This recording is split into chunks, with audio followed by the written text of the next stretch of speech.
आनी ह्या पेंटेकॉस्ट फेस्ता दिसा जेजूचे शीस भिवकुरे भियान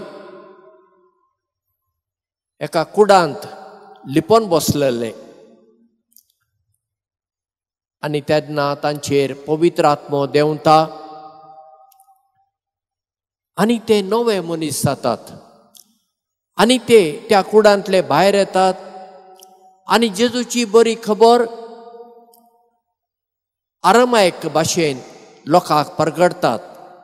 पूण थंय आसलो तो लोक विविध भासांचो आनी दर एकल्याक तांचे तांचे भाशेन जेजूच्या सिसांनी परगटले समजाले. आनी हाका म्हणटात विविध भासांचे देणे. विविध भासांचे देणे म्हणजे आमच्या कांय मागण्याच्या जमातींनी ब्ला ब्ला ब्ला ब्ला ब्ला ब्ला ब्ला ब्ला ब्ला करता पळय ते न्हय, ते न्हय, तो आवाज बेश्टो.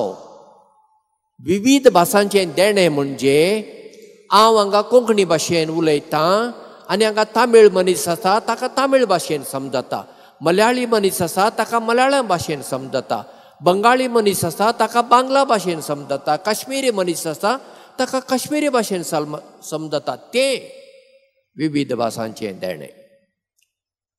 आनी हे देणे